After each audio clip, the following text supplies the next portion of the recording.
Good morning, my dear students. I welcome you all to the session 7 of class 8 science, and the chapter name is crop production and management. Now we are going to discuss the 6th and 7th stages of agriculture practice. Students, can you name them? Yes, it is harvesting and storage. First we will discuss what the harvesting is. Okay, harvesting means कटाई. आज हम कटाई के बारे में discuss करेंगे.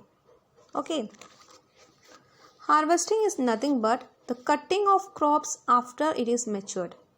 फसल पक जाने के बाद उसे काटना हम कटाई कहलाता है. Clear children? This is the growing stage. Here you can see this is the growing stage of wheat crop. These crops are not matured. यह गेहूं का फसल की बढ़ती अवस्था है, लेकिन वो पक नहीं है. जो ग्रोइंग है, मैच्योर्ड नहीं है. आपको देख सकते हैं ग्रीन कलर का है. ग्रीन कलर में वो ग्रोइंग स्टेज में है. They are not ready to harvest. In the next picture you can see that it is in the harvested stage. अभी दे आर वो मैच्योर्ड है. This are matured crops and they are ready to harvest. जो पक फसल है और वो कटाई के लिए तैयार है.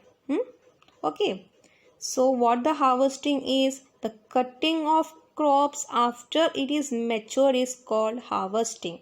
At this stage you can harvest the crops. Here the green color is changes to a golden brown color. This is the matured stage of crops. Okay, जब फसल पक जाने के बाद उसे काटना हम कटाई कहलाता है. Okay children? All of you take page number 10. I am going to read the textbook. Harvesting. Harvesting of a crop is an important task. जो फसल की कटाई एक महत्वपूर्ण कार्य है. The cutting of crop after it is mature is called harvesting. तो फसल पक जाने के बाद उसे काटना हम कटाई कहलाता है.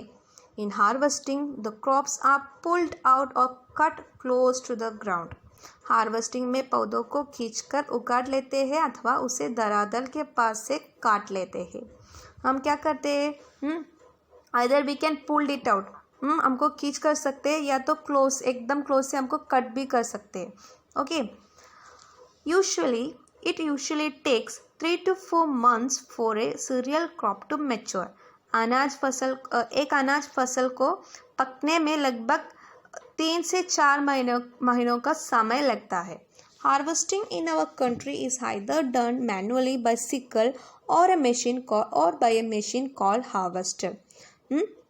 हमारे देश में ये सिकल के सहायता से हाथ द्वारा कटाई की जाती है अथवा एक मशीन का उपयोग किया जाता है. ये मशीन का नाम है हार्वेस्टर. जो बड़े बड़े खेतों में हमको ये सिकल यूज़ करना पॉसिबल नहीं है, इसीलिए हम ज़्यादा हार्वेस्टर यूज़ करते हैं. In the harvested crop, the grain seeds need to be separated from the chaff. जो काटी गई फसल से बीजों या दानों को भूसे से अलग करना होती है ना. आपको देख सकते हैं हमारे सीड के ऊपर एक कोटिंग है, उसको हम कहते हैं चाफ. जो भूस है इसको हम अलग करना है. जो बीजों हमारे दानों से, ये भूसों से अलग करना होते हैं ना. This process is called threshing. It is in the next page. इसे हम threshing कहते हैं. What is threshing? Threshing means the separation of seed from the chaff. It is called threshing. Okay.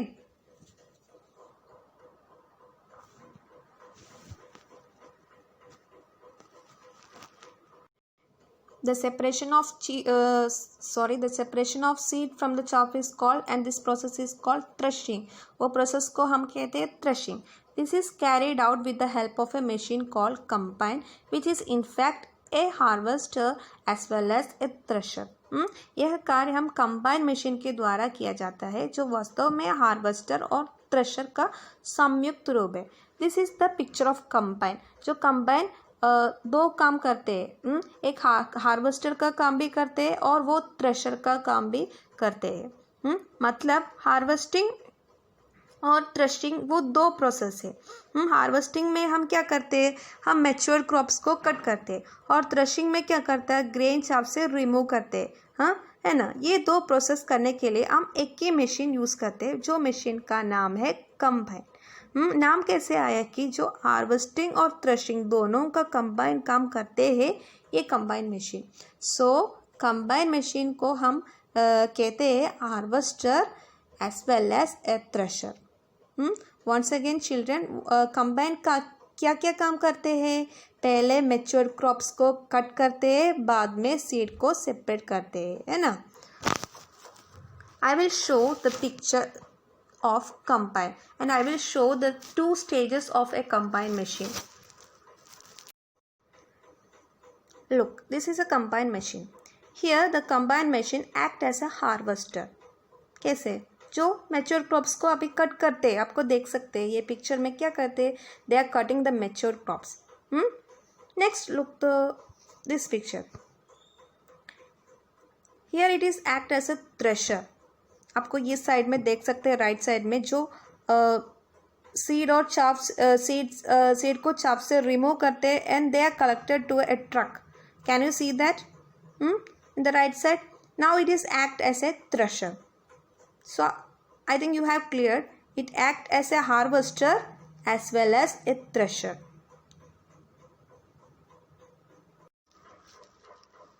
Now look what the Paheli is saying. After harvesting, sometimes the stubs are left in the field which are burned by farmers. Paheli is worried. She knows that it causes pollution. It may also catch fire and damage the crops lying in the field. जो कटाई के बाद कभी कभी वो तने के टुकड़े खेत में ही रह जाते हैं, जिन्हें किसान क्या करते हैं, जला देते हैं। So Paheli is worried because she knows that it causes pollution. वो वायु का प्रदूषण करते हैं, जो इट क्रिएट्स एयर पोल्यूशन, है ना। इससे खेत में पड़ी फसल में आग लगाने का खतरा भी है ना।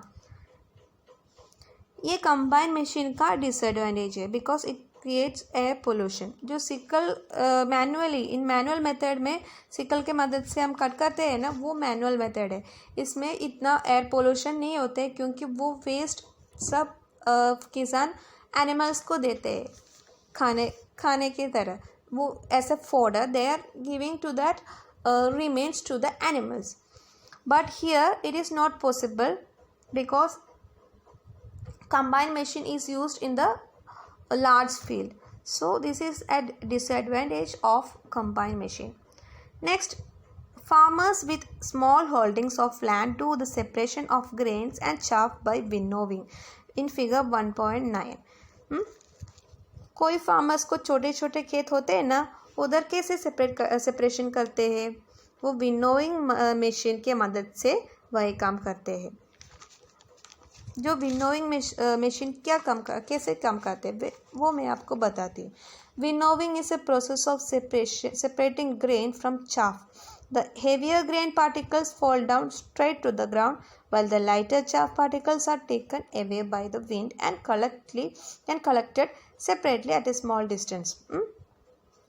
The chaff can be also used as animal food. Okay, जो विनोइंग मतलब वो winnowing means the separation of grain and chaff in smaller field में वो farmers ऐसा method use करते हैं and that method we call as winnowing। जो method को हम winnowing करते हैं। जो बाहरी अनाज को directly they are going to the ground। जो बाहरी अनाज हम डायरेक्टली गिर जाते हैं नीचे, जबकि हल्के भूसे के कणों को हवा द्वारा दूर जाया जाता है, थोड़ी दूर पर अलग से कलेक्ट भी कर सकते हैं। जो चाफ है ना, जो भूसा एकदम पतला है, एकदम हल्का है, हम वो विनोविंग में क्या करते हैं कि एक्सटर्नली वो विंड सप्लाई करते हैं, वो आर्टिफिशियल विंड प्रोवाइड करते हैं। पावर हम एकदम हाई फोर्स में देते हैं और ऊपर से हम वो हमारे ग्रेन्स स्ट्रेटली हम डालते हैं ग्राउंड में, और इसके वजह से हमारे सीड्स बारी है कंपेयर टू द चाफ। सो वो नीचे गिर जाते हैं और चाफ क्या करते हैं, चाफ एक दूर से वो कलेक्ट करते हैं एक अदर साइड में, and we can use it as fodder for the animals. जो एनिमल को हम खाने के लिए दे सकते हैं वो chaff. I will show you the picture of a winnowing machine and how the winnowing takes place. This is a winnowing method. Here it is done manually. Here in the right side you can see a fan and a wind is produced. And what the farmers or workers are doing, they are making the seeds to fall down straight.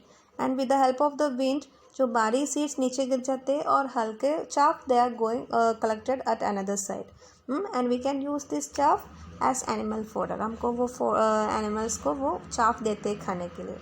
Next, this is also a winnowing machine.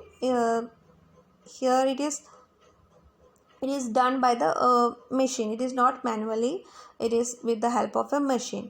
जो machine के अंदर एक fan है वो produce करते हैं wind, और एक बकेट में वो सीड्स कलेक्ट करते हैं और अनदर साइड में वो चाप कलेक्ट कर सकते हैं, है ना। और this chaff can be used as animal fodder. Okay, I hope you all clear the what the winnowing method.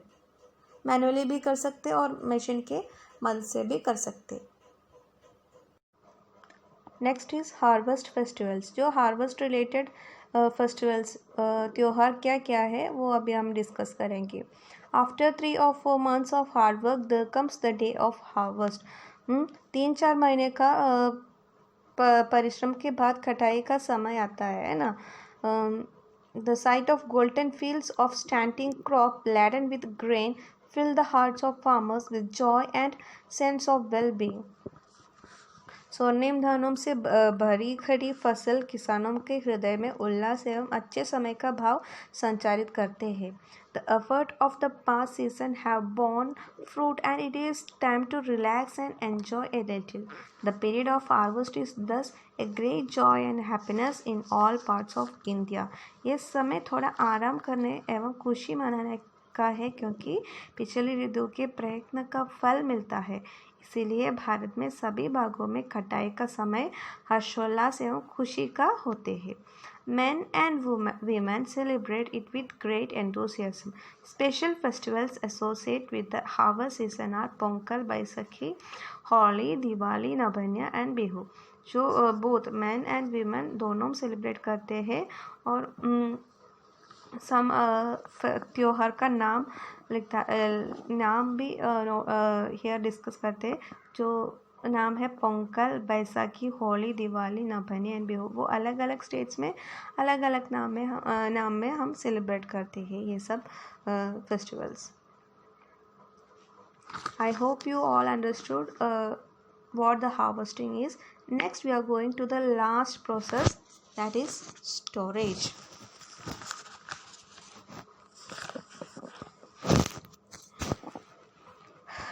This is the last process of agriculture, है ना। स्टोरेज मीन्स भंडारण, स्टोर करना है। What was the main aim of agriculture? वो starting session में हम पढ़ चुके हैं कि the main aim of agriculture is to produce food on a large scale.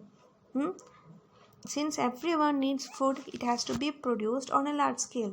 Now food crops are matured and they are harvested. Now what is the next step? We have to store it for long term use, isn't it? एक food crop हम 1-2 साल के लिए use करते हैं। इसीलिए storage एकदम important चीज़ है, storage. Now I am going to read the topic that is in page number 11. Storage of produce is an important task. उत्पाद का भंडारण एक महत्वपूर्ण कार्य है। If the harvested grains are to be kept for a long time, they should be safe from moisture, insects, rats and microorganisms. जो हमको ये हार्वेस्टेड क्रॉप्स को ग्रेन्स को लॉन्ग टर्म के लिए यूज़ करना है तो हम जो moisture, insects, rats, micro organism इससे सुरक्षित रखना है। मॉइस्चर मतलब नमी, कीट, चूहों और एवं सूक्ष्म जीवियों से सुरक्षित रखना होगा। Harvested grains have more moisture. If freshly harvested grains या seeds are stored without drying, they may get spoiled or attacked by organisms, making them unfit for use or for germination. ताज़ा फसल में नमी की मात्रा अधिक होती है। यदि फसल के दानों या बीजों को सुखाए बिना भंडारित किया गया तो उनके खराब होने अथवा जीवों द्वारा आक्रमण से वे अंकुरण के लिए अनुपयोगी हो जाता है। Hence, before storing them, the grains are properly dry in the sun to reduce the moisture in them. जो स्टोरेज के पहले हम वो दानों को धूप में सुखाने के लिए रखना है। नहीं तो वो अनफिट हो जाएंगे, हमको यूज़ नहीं कर सकते, फुल खराब हो जाएगी, जिससे उनकी नमी भी कमी आ जाए। This prevents the attack by insect, bacteria and fungi.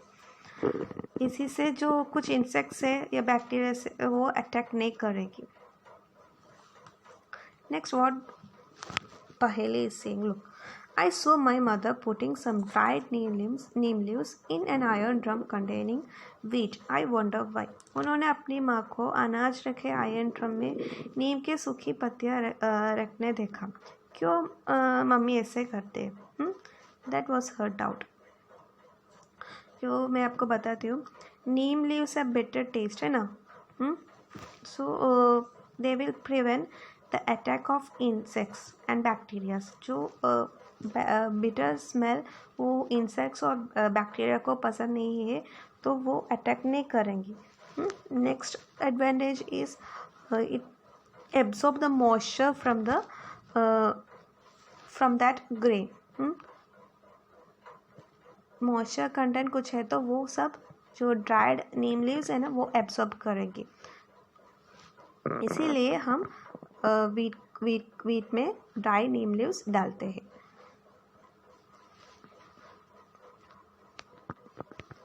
Next,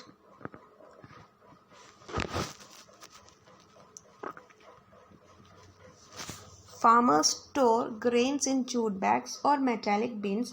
However, a large-scale storage is done in silos and granaries to protect them from pests like rats and insects. जो फार्मर्स क्या करते हैं? फार्मर्स ग्रेन्स जूट के bags और metallic bins में store करते हैं। Why is it so? क्यों ऐसे करते हैं? Primary reason is that it prevents the exposure to moisture and also protect grains from insect and bacteria. जो प्राइमरी रीज़न क्या है? जो मॉइस्चर कंटेंट कम करते हैं और प्रोटेक्शन भी मिलते हैं, इंसेक्ट्स बैक्टीरिया वो अटैक नहीं करेगी। However, large-scale storage of grain is done in silos and granaries. जो आपको देख सकते हैं फिगर 1.10 में silos। जो लार्ज स्केल में हमको स्टोर करना है तो हम silos यूज़ करते हैं। This is the picture of silos in figure 1.10A में। नेक्स्ट 1.10B में storage of grains in gunny bags in granaries. जो ग्रैनरीज मतलब क्या है? वो स्टोरेज हाउस है जो ग्रैनरी स्टोर करने के लिए एक रूम जैसा है, इसको हम कहते हैं ग्रैनरीज। जो लार्ज स्केल में हम ऐसा स्टोरेज मेथड करते हैं और हमारे घर पे स्टोरेज करना है तो हम मेटालिक बिन्स में डालते हैं और इसमें सूखी नीम लीव्स भी डालते हैं।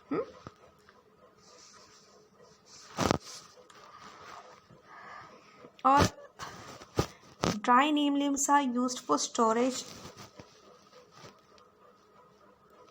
Dry neem leaves are used for storing food grains at home. Already बोला. For storing large quantities of grain in big godowns, and specific chemical treatments are required to protect them from pests and microorganisms. जो some chemical treatments भी हम करना है, some chemicals भी डालना है इसके अंदर, लाइक मीथाइल ब्रोमाइड, वो सब केमिकल ट्रीटमेंट्स है। लार्ज स्केल में हमको स्टोर करना है तो हम केमिकल ट्रीटमेंट्स फॉलो करना है। Okay, children, and I hope you all understood what the storage is, how we storage these grains. Okay, next we are going to the next topic, that is food from animals. Food from animals. Throughout this chapter we have discussed about the agriculture. जो plants हमको क्या क्या देते हैं वो अभी वो throughout this chapter we discuss किया. Now we are going to study the food that we are getting from the animals. जो एनिमल्स हमको क्या क्या फूड देते हैं वो अभी हम डिस्कस करेंगे. Activity 1.3, make the following table in your notebook and complete it. This is an homework for you students. You have to complete this. First you have to write the food product name. Next, in the next column you have to identify the sources from where you are getting this food product, like milk. From where you get milk? From cow, buffalo, she goat, she camel, etc. Next you can write meat. We get meat from she goat, hen, etc. Next, eggs from hen, duck. Fish from various types of fish. Likewise, you have to complete this table.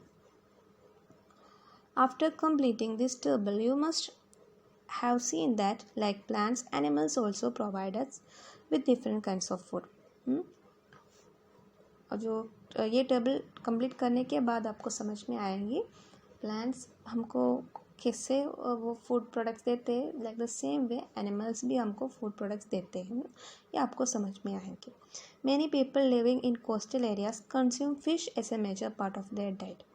जो coastal area में वो समुद्र के आसपास रहते हैं लोग, वो क्या खाते हैं ज़्यादा?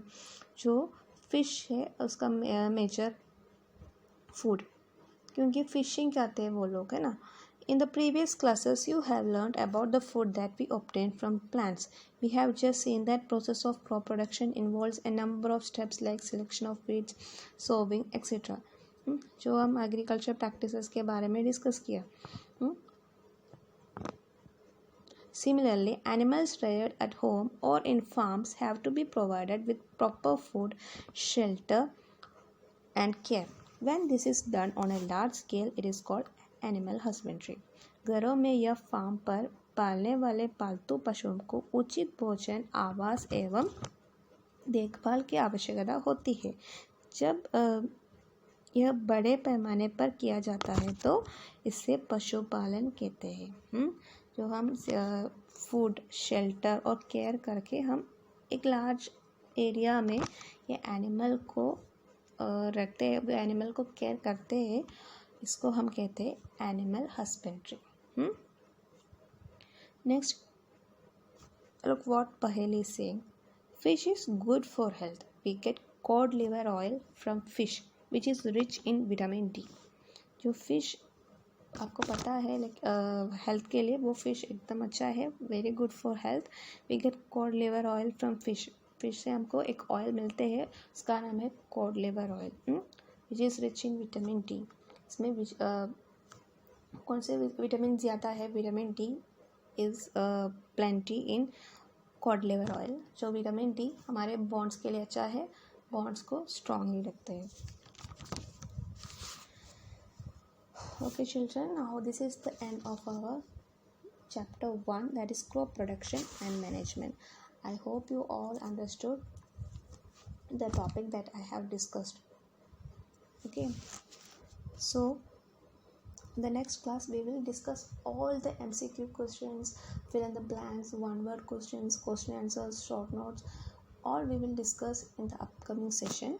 And after that we will be having a class test regarding this chapter 1. Okay, so I hope you all will score good marks in your exam. Okay, meet you in the next class. Until then, bye, take care.